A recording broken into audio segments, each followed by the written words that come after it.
Foi? Então vem dar 9 termos, né? 1, 2, 3, 4, 5, 6, 7, 8, 9. 9 termos só.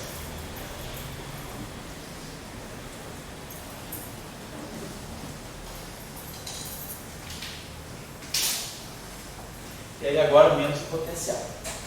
Então o setor de Higgs agora completo menos 1/2 de μ ao quadrado que dá aqui menos 1/4 do lambda que dá aqui ao quadrado. Certo? Agora, premissa. Então o modelo não especificou nada até agora sobre o μ2.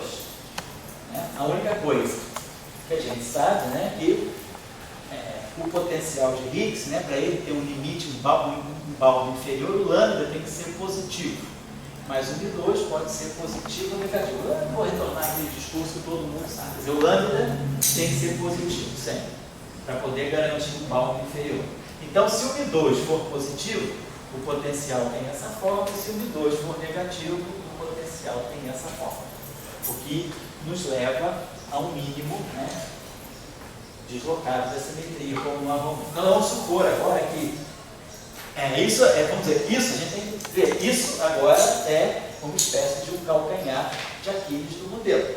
Nós não damos uma justificativa microscópica por que o μ2 ficou negativo. Quer dizer, esse modelo tem duas fases, μ2 positivo, que é a fase de simetria exata, e μ2 negativo, que é a fase de simetria espontaneamente quebrada.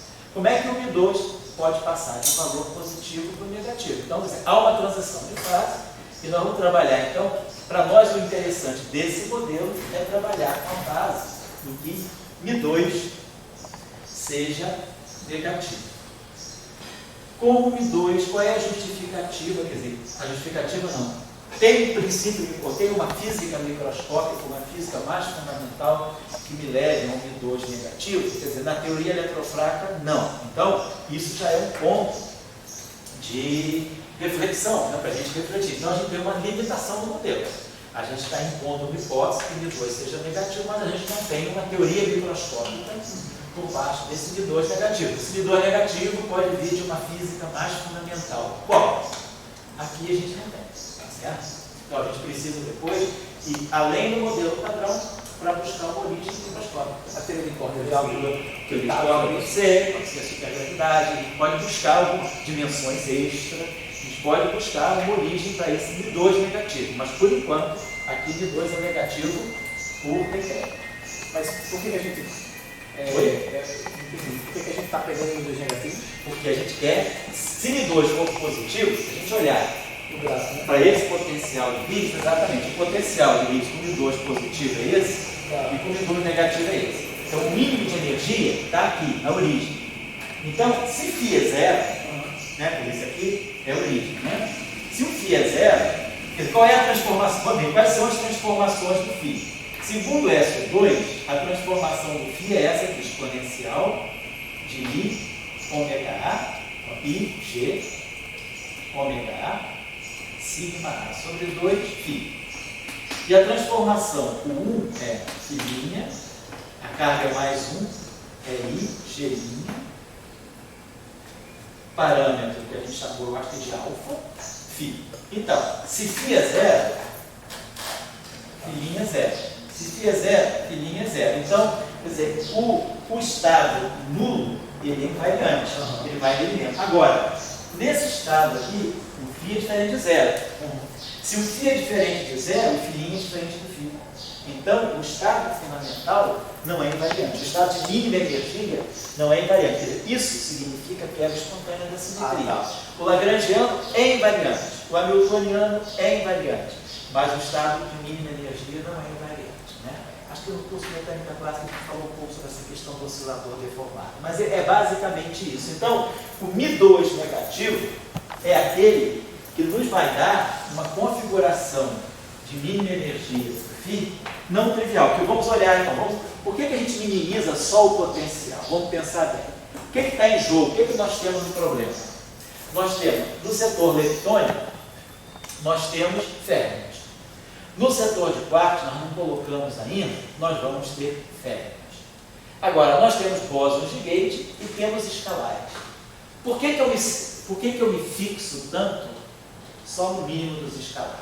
Pela seguinte razão, pois é importante a gente entender por que a quebra da simetria é feita pelos escalares e não pelos férmions, por exemplo. Porque, se nós olharmos para o lagrangiano, todo o nosso lagrangiano, em todo lugar, o que aparece? Férmions, lá no setor de leptons, a gente tem o neutrino left, o lepton left, o lepton right.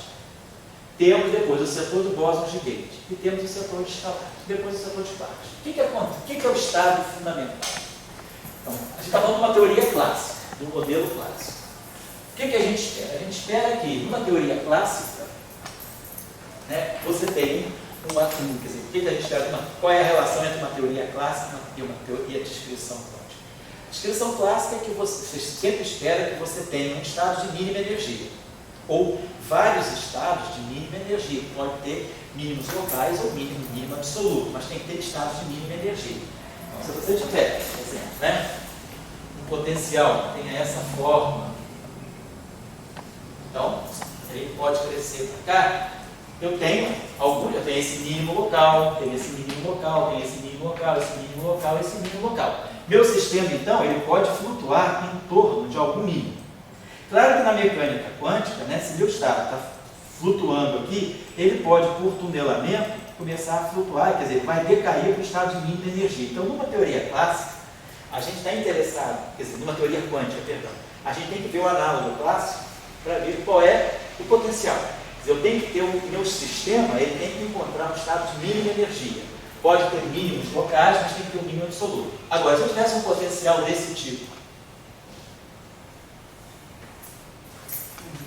o potencial não é limitado por baixo. Então, o meu sistema para encontrar a situação de equilíbrio estável, ele pode rolar toda vez, é indefinido, ele vai cair toda vez no fundo do poço. Então, eu não tenho estabilidade para quantizar o meu sistema, porque o meu sistema vai tentar decair para o estado de mínima energia, que é menos infinito. Então, a gente espera que numa teoria clássica, eu tenha potencial limitado por baixo, eu tenho que o lower bound, daqui para baixo não passa, e eu vou quantizar, por exemplo, em torno de uma situação que tem um mínimo local. Ou pode ser um mínimo global também, um mínimo absoluto. Agora, o que vai acontecer com o estado de mínimo? Quem caracteriza? Isso é a teoria clássica. Na teoria quântica, quem que vai caracterizar o estado de mínimo? O valor esperado no vácuo, daquilo que é o vácuo da teoria quântica, de todos os campos. Eu tenho que olhar todos os campos, né, e ver o que vai caracterizar o estado de mínima, o estado do grau de state, o estado de mínima energia do sistema. É todos os campos, naquele estado, tem que ter um valor bem definido. Então a gente procura, a caracterização do estado fundamental é dar o valor esperado no vácuo de todos os campos presentes. Vamos olhar uma coisa, se eu pegar campos de natureza fermiônica, imagine que eu tenho aqui um campo de spin meio. O que a gente espera de um vácuo? O que é o vácuo de uma teoria quântica? O vácuo trivial, não o vácuo topológico, mas o vácuo perturbativo de uma teoria quântica. É aquele estado que tem. Ele é homogêneo espacialmente, portanto ele não tem momento, ele não tem energia e ele não tem carga, ele é um estado neutro. O que a gente espera do estado, do vácuo, chamado vácuo não perturbativo, é que ele seja um estado de momento zero, energia zero, quer dizer, o estado de mínima energia. Então eu localizo, eu posso deslocar a energia do zero, a mínima energia é zero. Então, agora, meu estado, o vácuo, também ele é isotrópico. Eu espero que o vácuo ele não tenha nenhuma direção privilegiada, então ele tem spin zero. Se eu tiver um campo fermiônico, o campo fermiônico tem spin meio. Vou colocar aqui o campo fermiônico de spin meio. Quando ele atuar no vácuo, ele vai dar um estado de spin meio, porque o vácuo tem spin zero. E aí, spin meio é ortogonal a spin zero. Então, no vácuo, a gente espera que, se a gente respeita a simetria de Lorentz, essa simetria de Lorentz aqui está me garantindo que eu tenha essa composição de spin meio, spin zero e spin meio. Então, spin meio, esse cat aqui é ortogonal a esse braço é spin zero. Então, zero é ortogonal a meio. Acabou-se. Então, numa teoria com simetria de Lorentz respeitada, campos fermiônicos, eles não podem adquirir valor esperado no vácuo. O estado de mínimo, então, quer dizer, todos os campos fermiônicos, eles têm valores esperados no vácuo igual a zero. Se eu pegar os campos vetoriais, né, zero, pegar aqui um campo vetorial, um demi qualquer, e aqui o vácuo. Um campo vetorial, ele pode carregar spin 0 e spin 1. Né? Então, se ele, agora, a parte de spin 0 do campo vetorial, ela é longitudinal, quer dizer, a parte de spin 0 do campo vetorial é a sua componente longitudinal. Portanto, a sua componente longitudinal, ela carrega o momento. Né? Então, ela pegaria aqui o momento, né? Eu teria aqui o momento, seria alguma coisa que traria, quer dizer, esse momento aqui do vácuo. Mas, quer dizer, então esse valor, vamos dizer assim, vamos colocar assim desse modo, esse campo aqui, como ele é um campo vetorial, tem dois spins, tem spin 0 e tem spin 1. O spin 1, o spin 0 dá 1. 1 é ortogonal a 0. Então, a parte transversa dele está fora. Agora, poderia sobrar aqui a parte longitudinal, porque 0 com 0 dá 0, que não é ortogonal a 0. Só que esse campo aqui, a parte longitudinal dele, é proporcional ao seu momento. Né? Quer dizer, ele é do tipo demi, que é a parte longitudinal do campo. É demi sobre d'Alembertiano. Essa é a parte longitudinal do campo. A parte longitudinal do campo, ela carrega esse momento aqui. Como o momento do vácuo é zero, esse campo aqui tendo o momento P, então eu teria P, o momento seria P, que seria ortogonal ao estado de momento zero do vácuo. Então, o campo vetorial, ele não pode ter valor esperado no vácuo, nem na parte de spin 0, nem na parte de spin 1, porque isso aí faria com que eu geraria um estado ortogonal ao vácuo, portanto, o valor esperado é zero. Agora, no campo escalar, não. Que aí é tudo zero. 0 com 0 dá 0 com 0. Então, o que a gente vê numa teoria quântica é que, se nós respeitarmos a simetria relativista, todos os campos de spin, todos os campos que não forem escalares, eles têm que ter o valor esperado no vácuo igual a 0. Então, se nós olharmos para o Lagrangiano em geral, para tirar o estado de mínima energia, o que a gente faz? A gente simplesmente zera todos os campos que têm spin maior que 0. Todos os campos vetoriais, todos os campos fermiônicos, todos os campos tensoriais, qualquer campo com spin maior do que 0, se eu tiver valor esperado no vácuo desse campo, qualquer spin aqui maior do que 0, então esse campo aqui ficou zerado. Aí vai nos sobrar apenas os campos escalares. Mas se nós olharmos os campos escalares, o que vai acontecer no campo escalar? Nós temos a parte cinética, que tem momento, né? Portanto, essa parte que contribui com uma energia positiva, a gente já sabe que a contribuição do termo de Klein-Gordon para a energia do hamiltoniano é φ ponto, Dagger, φ ponto, mais gradiente de φ Dagger, escalar gradiente de φ. Então é algo que é positivo. A parte cinética do campo de Klein-Gordon, ele sempre entra no hamiltoniano com φ ponto ao quadrado mais gradiente de φ ao quadrado. Então ele dá uma contribuição positiva. A única coisa que sobra para a energia é o potencial. Mas o lagrangiano que nós temos é T menos V. Então, o que eu tenho que olhar é esse potencial aqui. Se esse potencial for mínimo, quer dizer, basicamente o que eu estou dizendo é o seguinte: o hamiltoniano dos escalares, né, ele é a parte cinética, φ ponto ao quadrado, a energia de gradiente ao quadrado, mais o potencial.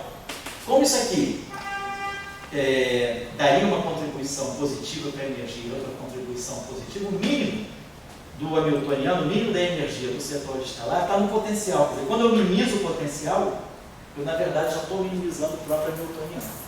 Então, por isso que a gente minimiza o potencial, joga fora o termo cinético, a gente joga fora todos os termos que não têm spin zero. Então só sobra escalar. Para minimizar, quer dizer, o estado de vácuo de um sistema, qualquer que seja o exemplo, não precisa ser esse exemplo só. qualquer sistema, qualquer teoria de campos que vocês tiverem, se vocês quiserem olhar o estado de mínima energia, zera todos os campos que tem spin não trivial e fica só no setor de escalares. São os escalares que coordenam o vácuo. Então, tem que minimizar o setor de escalares.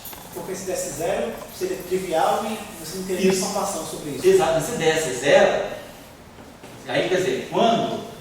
Então vamos minimizar o potencial. Se o potencial tem essa forma, o campo é nulo. O mínimo, o estado de mínima energia é nulo. E aí a transformação de gate dele é zero também. Zero é transformado em zero. Agora, quando o potencial tem um mínimo deslocado, por exemplo, vamos dizer, alguma coisa assim, se o mínimo está deslocado para cá, então o estado de mínima energia é esse aqui, é esse valor do campo. Então a transformação de gauge dele não é ele mesmo. Então o estado de vácuo não é invariante. Quer dizer, a quebra espontânea da simetria, ela se caracteriza por esse fato que você está, o valor zero, porque quando a gente fala uma teoria quântica de campo, normalmente a gente pensa que o campo já é a flutuação. Mas nem sempre, né? É um problema igual do oscilador harmônico, né? Se eu pegar esse oscilador harmônico, vamos dizer que eu pegasse esse oscilador harmônico aqui, P2 sobre 2N mais 1/2 de KX2 mais 1/2 de GX4. Não que eu tivesse esse oscilador anarmônico. Então, se eu quiser pegar o estado de mínima energia, é só olhar P igual a zero. Porque a energia cinética contribui sempre positivamente. Então, se eu quiser minimizar a energia, eu vou minimizar o potencial. Agora, imagina que eu tenho esse potencial com K negativo e com G positivo. Então, se o oscilador é anarmônico, o K é positivo e o G é negativo, quer dizer, claro que ele vai ter essa forma aqui. Na origem ele é zero, mas ele é máximo local e assim. Então essa é a forma desse potencial. Então o meu oscilador, ele não está oscilando em torno da origem, porque a origem não é um estado de mínima energia. Ou ele está oscilando aqui, ou ele está oscilando aqui. Ele vai poder fazer pequenas oscilações aqui, ou vai poder fazer pequenas oscilações aqui. Então, quer dizer, a coordenada quântica do meu problema não é x. A coordenada quântica do meu problema, vamos dizer que eu vou trabalhar com esse mínimo aqui. Eu vou chamar esse mínimo aqui de mínimo x0. Vou chamar esse mínimo aqui de x0. Então, o meu oscilador, ele vai flutuar em torno de x0. Então, a minha coordenada x é x0 mais uma coordenada que eu vou chamar de xi. Essa coordenada aqui é que eu vou quantizar. Porque essa coordenada é que são as flutuações. Meu sistema vai estar oscilando aqui.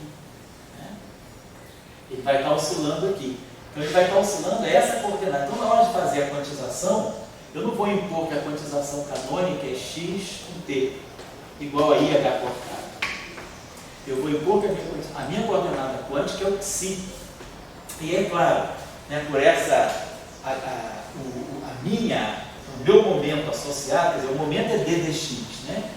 Quer dizer, derivar em relação a x é a mesma coisa que derivar em relação a xi. Então eu vou impor essa regra de quantização. Meu sistema quântico, ele é quântico na coordenada xi, não na coordenada x, não na coordenada x, porque a coordenada x, ela incorpora a posição de equilíbrio estável. Então eu tenho que deslocar meu campo. Quer dizer, o meu sistema físico é o sistema de oscilações em torno da posição de equilíbrio. Então a mesma coisa vai acontecer aqui. Meu campo, todos os campos que estão no Lagrange, em geral, quando a gente quer uma teoria quântica, estão na QD. O campo quântico é o psi e o campo quântico é o campo do fóton. Mas aqui a gente tem uma novidade. O campo quântico dos Bs é o B. O campo quântico dos ferros são os próprios campos fermiônicos. Mas o φ, nessa situação, já não vai ser mais um campo quântico. O campo quântico vai ter que ser alguma coisa que seja uma flutuação em torno da configuração de equilíbrio, que eu vou chamar de φ0. E aí aqui eu vou ter que botar um campo que eu vou chamar de H, em homenagem a Higgs.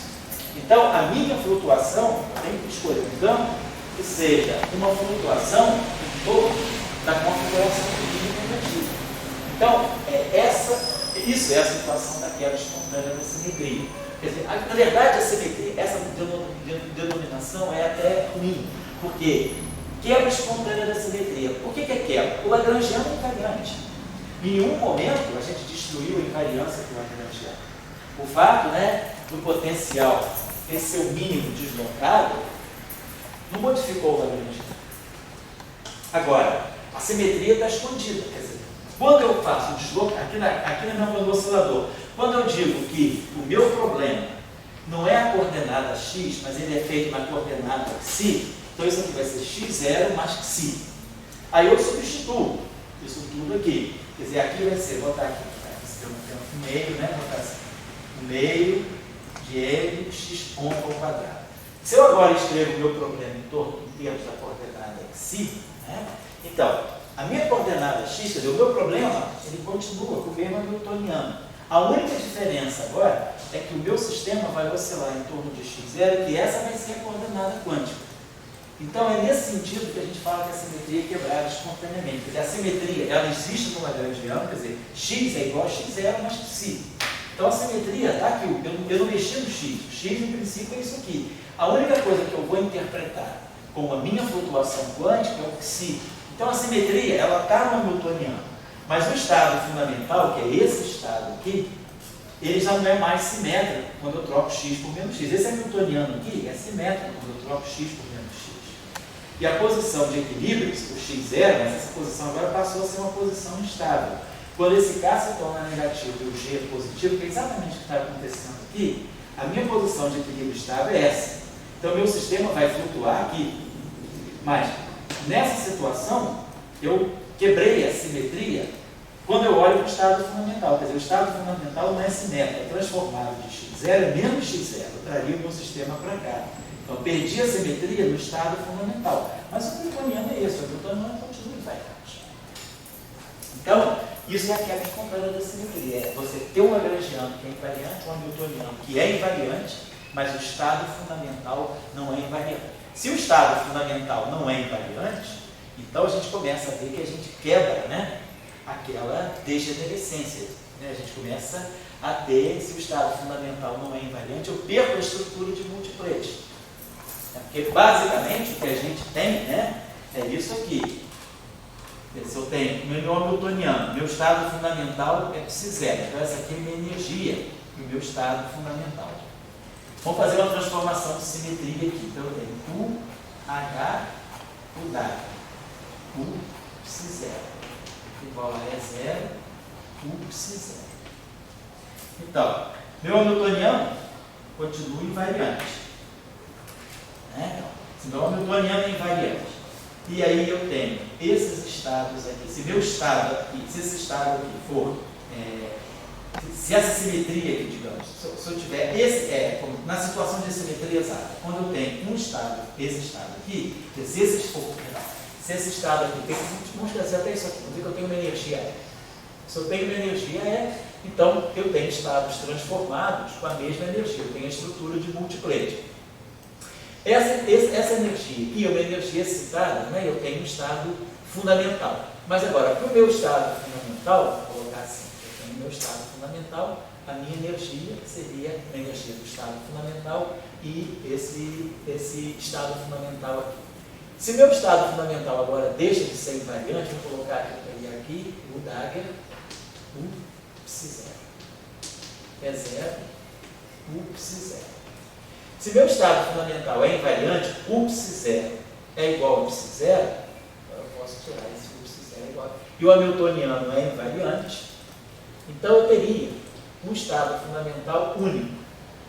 Se agora eu tenho meu estado fundamental não invariante, eu tenho uma degenerescência de estados fundamentais, que é o que está acontecendo aqui. Eu tenho dois estados fundamentais nesse exemplo aqui, esse e esse. Então eu tenho uma degenerescência de estados fundamentais. O sistema quântico, ele só flutua em torno de um certo estado. Porque o meu sistema quântico, ele não vai flutuar simultaneamente em torno de dois estados. Ele vai ter que escolher um estado fundamental, eu escolho esse estado e ele flutua aqui, ou eu escolho esse e ele flutua esse.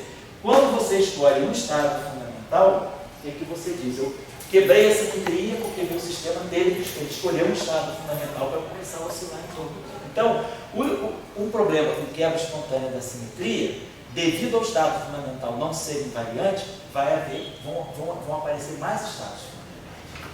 E aí o meu sistema precisa escolher um dele para oscilar. Então, essa que é a questão da quebra espontânea da simetria.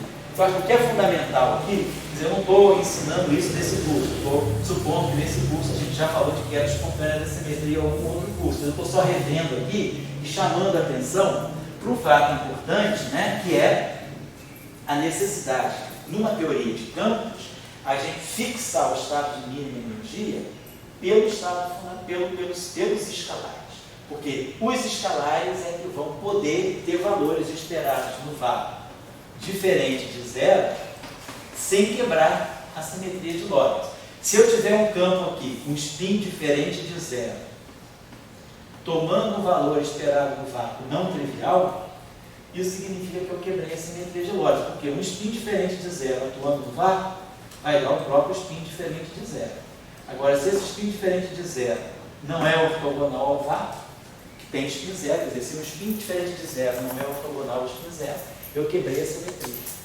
Quebrei a simetria é só 3, portanto eu quebrei Lorentz. Então essa é a situação. Então o que nós vamos ter que fazer? Se nós estamos trabalhando nessa situação, então vamos olhar o potencial. Então eu vou precisar minimizar só esse potencial. O que dá no lagrangiano é menos V. Então, quer dizer, o meu potencial escalar é esse aqui, é um sinal positivo. É 1 meio de μ2 módulo de φ ao quadrado mais 1/4 de lambda módulo de φ a quadrado. μ2 negativo, lambda positivo. Então, vamos minimizar esse potencial. Minimizar, vamos ver qual é o valor, vamos variar em relação ao módulo de φ. Então, vai ficar μ2 módulo de φ, fica 2, que vai cancelar com esse 2 módulo de φ, mais o 4, que vai... Estou minimizando, estou derivando em relação ao módulo de φ. Módulo de φ é terceiro. Então, tem que igualar isso aqui a zero. Então, uma solução disso aqui igual a zero é módulo de φ igual a zero. Mas módulo de φ igual a zero a gente já sabe. Ele zera a primeira derivada, mas ele é um máximo local. Ele não é um mínimo local. Então, a solução que nos resta é essa aqui. Módulo de φ igual a raiz quadrada de menos μ2 sobre lambda. Então, o meu campo φ é um campo complexo, né? Com esse módulo aí.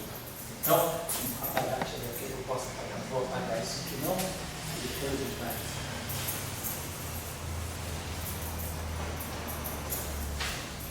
Então, está aqui, o potencial está aqui e o potencial está aqui. Então, a gente minimizou esse potencial aqui. Deixa eu apagar isso aqui. E aí a gente está dizendo o seguinte, o valor mínimo, né, quer dizer, o meu campo escalar, quer dizer, com a solução de mínima energia, vamos colocar aqui, o φ do vácuo. O φ do vácuo, ele vai ser, em módulo, ele vai ser raiz quadrada de menos μ2 sobre lambda. Mas, claro, né, meu φ do vácuo, na verdade, é o seguinte, o meu campo φ no vácuo, ele vai ser aquele campo φ+, né, cálculo no vácuo, e o campo φ0. Essa é a estrutura do Higgs. Essa é a estrutura do campo escalar. Ele tem uma componente φ+, carregada positivamente, e uma componente neutra, φ0. Então, quem é o módulo? Quem é o módulo de φ? O módulo de φ é a raiz quadrada de módulo, vai ficar raiz quadrada de módulo de φ mais v ao quadrado mais o módulo de φ0 ao quadrado. Isso aqui tem que ser igual a raiz quadrada de menos μ2 sobre lambda. Essa é a estrutura do estado de mínima energia. Agora,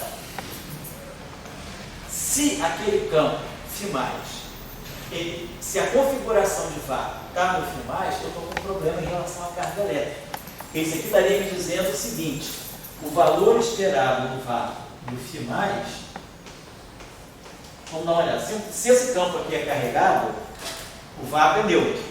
Então esse campo aqui, esse ket aqui é carregado. Mas um ket carregado tem que ser ortogonal a um para neutro. Quer dizer, os estados de carga são ortogonais entre si. Então, esse campo aqui, ele não pode ter valores, ele não pode definir o vácuo porque ele é carregado. Eu teria um vácuo carregado. E o vácuo é neutro. Né? Porque se esse campo aqui tem carga, esse estado aqui tem carga. Esse estado aqui é neutro. E aí um estado carregado é ortogonal, um estado neutro. Então, esse campo está fora do jogo. Então, para efeito de vácuo, esse campo aqui é zero. Quer dizer, no vácuo, né, φ mais do vácuo é zero. E o φ zero no vácuo é que vai ter o módulo igual a raiz. Esses campos são complexos, de 2 são de lambda.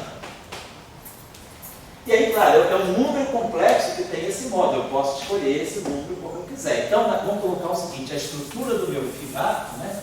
A estrutura de vácuo do meu campo vai ser essa aqui. Φ no vácuo vai ser zero aqui. Esse tem que ser absolutamente zero. E eu vou ter esse campo neutro aqui, tomando o valor esperado do vácuo diferente de zero. De tal modo que módulo de φ zero v seja raiz quadrada de menos μ2 sobre lambda. Essa aqui é a estrutura de vácuo. E toda a discussão do spin, minimizar e a discussão da carga. Como o φ mais é carregado, ele não pode ter estrutura no vácuo. Então, a estrutura de vácuo do meu campo está toda na parte de baixo, que é justamente a parte que tem carga elétrica neutra. Tá bom? Perfeito. Então, aí só falta essa discussão do MI2. Você, em 2014, você falou com o senhor Eduardo Ritter, estava estudando o MI2, se é positivo, negativo. Isso, a gente está procurando uma razão para, quer dizer, dentro do modelo padrão, você coloca o MI2 negativo por decreto. Agora a questão é, você consegue ter uma teoria microscópica para ter um MI2 negativo? Então, você pode buscar que tipo de argumento? Dimensões extra, pode buscar alguma argumentação, talvez na supergravidade, na teoria de cordas. Quer dizer, o que a gente tem hoje ainda, não tem-se ainda uma teoria microscópica que explica o MI2 negativo. Já após 5 anos, Não, ele não tem uma teoria para MI2 negativo. Não tem. Mas ele debate. Não, eu acho que não. Acho que as pessoas estão buscando outros, buscando compreender melhor o vácuo da teoria de cordas. Pelo menos, né? Eu não sei como é que anda. Eu não sei. Estava uma namorada. Eu não sei. Eu não sei como é que anda a discussão na loop quantum gravity. Mas assim, na teoria de cordas, né? Quer dizer, você está buscando uma razão para ter esse MI2 negativo. Nós não temos uma teoria microscópica para o MI2 negativo. Quer dizer, você precisa ter uma física nova para tentar explicar esse MI2 negativo. Tem toda uma discussão aí de efeito de temperatura, tem discussão também de você considerar efeito de gravitação, mas assim, não tem uma discussão conclusiva. A gente ainda tem essa arbitrariedade nesse parâmetro MI2. Essa discussão de temperatura e efeito de gravidade é na teoria dos cordas ou não? Não, na teoria de campo não, sem teoria de cordas. Não é cordas com temperatura, não. É você ter temperatura finita na teoria de campo, efeito de temperatura. Mas a teoria de cordas, ela dá algum, ela tem alguma explicação plausível? Ou Não, ela tem um problema sério justamente na definição do que é o estado fundamental. É extremamente degenerado. Você não consegue fixar um estado fundamental. Você tem, assim, é o chamado problema, é o landscape problem, o problema da paisagem, que você tem um número infinito, um número extremamente grande de vácuos. Bom, então, o que nós temos que fazer agora? Nós temos que pensar o seguinte: o campo quântico já não é mais φ. A gente vai ter que pensar o seguinte: o nosso campo φ, ele vai ter que ser o φ de vácuo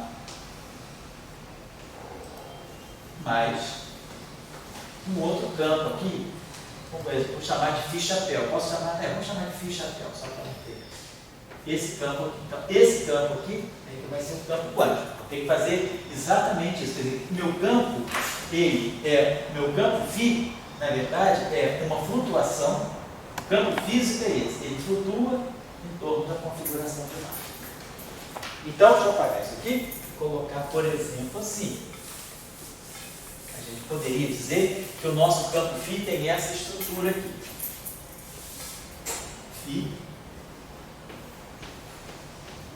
vai ser o φ de vácuo, eu posso colocar aqui 0V. O que eu estou fazendo com isso? Eu estou supondo, então eu tenho uma quantidade, como eu falei com vocês, quando o vácuo não é invariante, eu tenho uma degenerescência de vácuo. Tem vários, todos esses estados aqui, qualquer estado que eu fizer uma transformação de SO2 em cima do estado de vácuo, vai dar um vácuo linha, que é diferente do original. O vácuo não é invariante, mas todos eles, como isso aqui é invariante, eles vão ter a mesma energia, né? Então eu tenho um nível degenerado de vácuo. Eu posso fazer transformação de SO2 e posso fazer transformação de U1 também. Posso pegar aquela fase de U1, aplicar no vácuo, eu vou ter um outro vácuo. Então eu tenho uma quantidade infinitamente degenerada de vácuo. Eu vou escolher um. Agora, meu sistema quântico ele tem que escolher, porque quando o sistema vai oscilar, ele tem que escolher um vácuo para ele oscilar. Essa é uma questão, em teoria de campo, discutível. Será que a teoria quântica construída em torno de um vácuo, ela coincide com a teoria quântica